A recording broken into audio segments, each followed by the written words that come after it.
परिसंख्यान प्रथम उपक्रम जानिबा उपक्रम इंट्रोडक्शन नवम श्रेणी रे तुम्हें माने परिसंख्यानर ऐतिहासिक पृष्ठभूमि संज्ञा तथ्य यथा सांख्यिक तथ्य प्राथमिक तथ्य परोक्ष तथ्य यही सब संबंध तुम्हें अवगत होइछ। अर्थात पृष्ठभूमि आम नवम श्रेणी रे जानिछे पृष्ठभूमि अर्थात तांकर संज्ञा जानिछे तथ्य कौन जानिछे सांख्यिक तथ्य प्राथमिक तथ्य परोक्ष तथ्य यही सब विषय आम नवम श्रेणी रे आम जानि सारिछु। वर्तमान ताकू मन पकेइबा जे परिसंख्यानर जनक किए अटंती परिसंख्यार जनक तुम्हें माने जानिछ परिसंख्यानर जनक किए सार रोनाल्ड तांको परिसंख्यार जनक बोली कहा जाए बा फादर ऑफ स्टैटिस्टिक्स बोली कहा जाए। कारण कौन से प्रथम परिसंख्यान को व्यवहार परिसर को बहु परिमाण में बढ़ाई तांको परिसंख्यानर जनक बोली कहा जाए। जो स्टैटिस्टिक आसी स्टैटिस्टिक शब्दटी कौटू आसिला इंग्राजी रे यहाको स्टैटिस्टिक बोली कहा जाए। यही शब्दर अर्थ होची लैटिन रे कौन लैटिन शब्द स्टैटस स्टैटस अथवा इटालीय शब्द स्टैटिस्टा रु उद्भव यार अर्थ कौन यार अर्थ होची राजनीतिक अवस्था यहाको मध्य कौन कहा जाए साइंस ऑफ किंग बा राजकीय विज्ञान बोली कहा जाए। आउ कौन जानिबा संग्रहित तथ्यर उपस्थापन वितरण बारंबारता वितरणर सारणी एगुड़ाक प्रस्तुत तुम्हें आगु जानी सारी। आउ कौन बारंबारता निर्देश लेखचित्र बा फ्रिक्वेन्सी पॉलीगन स्टोरीग्राम आउ वृत्तलेख बा पाइचार्ट लेखचित्र पिक्टोग्राफ यही सबू आम आगु जानी सारीचु। ए समस्त आलोचना को भित्ति करी एकाधिक सांख्यिक तथ्यर एक प्रतिनिधित्व करुवा संख्या अर्थात केंद्रीय प्रवणता संबंध में ये आलोचना करबा।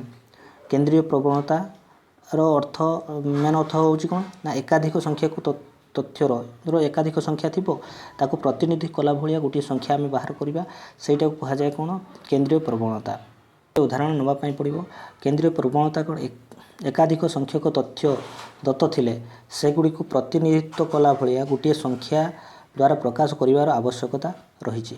मन कर आजिकल जो पत्र पत्रिका किंबा जेकोसी फाइनेंस डिपार्टमेंट बहुत तथ्य आमको मिलूँ से सब को जानापी आमको स्पष्ट तथ्य गुड़िक विभिन्न विषय संबंध में स्पष्ट सूचना मिलता है। एकाधिक तथ्य को एका सांगे देखा संभवपर नुहे तेणु प्रतिनिधित्व कला भाई गोटे संख्या को बाहर करा जाए तापर तार भल मंद सब विचार करा जाए।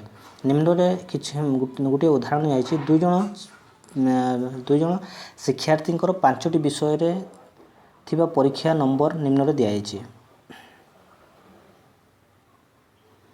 दुई जन एठी 100 नंबर रे परीक्षा करा प्रत्येक विषय रे 100 नंबर साहित्य रे 100 इंग्राजी रे 100 विज्ञान रे 100 गणित रे 100 सामाजिक पाठ रे 100 है। लीजा रखी केते लीजा और पूजा दुई जनकर मार्क को तुलना करा जायछि। साहित्य रे लीजा रखी 70 पूजा रखी 78 इंग्राजी रे 60 ये 68 विज्ञान रे 78 ये 75 गणित रे 90 ये हूँ 87 सामाजिक पाठ रे लीजा रखी 87 पूजा रखी 86।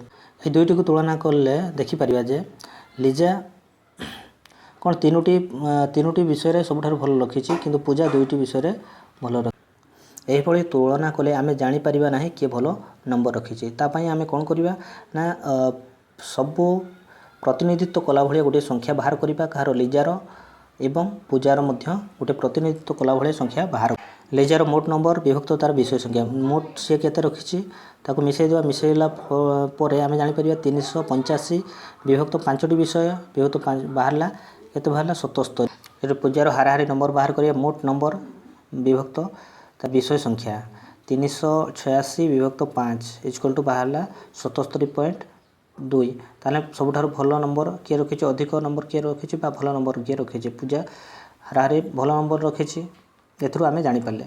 तो एथरू आम बुझे कौन जो बहुत संख्या अच्छे ता भर प्रतिनिधि कला भाया गोटे संख्या आम बाहर कले बाहर करके तुलना कलापर जामें जापारे कि भल नंबर रखी। एकाधिक संख्या संबंधित तथ्य को गोटे संख्यार प्रकाश करने लगी तथ्य अंतर्गत समस्त संख्यार प्रतिनिधित्व कला भली गोटे निर्णय करा जाए गोटे संख्या निर्णय करा जाए। यही प्रतिनिधित्व संख्या को कौन कह जाए तथ्यावलीर केंद्रीय प्रवणता। ताहले आम जापारे केंद्रीय प्रवणता क्या कह एकाधिक संख्या संबंधित तथ्य को गोटे संख्यार प्रकाश करने लगी तथ्य अंतर्गत समस्त संख्यार प्रतिनिधित्व कला भली गोटे संख्या निर्णय करा जाए एवं यही प्रतिनिधित्व संख्या को ତଥ୍ୟାବଳୀର କେନ୍ଦ୍ରୀୟ ପ୍ରବଣତା ବୋଲି କୁହାଯାଏ। ଏଠି ଆମେ କେମିତି ବାହାର କଲେ ଲିଜାର ହାରାହାରି ନମ୍ବର ଏବଂ ପୂଜାର ହାରାହାରି ନମ୍ବର ବାହାର କଲା ପରେ ଆମେ ଜାଣିପାରିଲୁ କେଉଁ ନମ୍ବରଟା ବା କିଏ ଅଧିକ ନମ୍ବର ରଖିଛି ବା କିଏ ଭଲ ନମ୍ବର ରଖିଛି। କେନ୍ଦ୍ରୀୟ ପ୍ରବଣତାକୁ ସୂଚାଇବା ଲାଗି 3 ପ୍ରକାର ମାପ ଅଛି।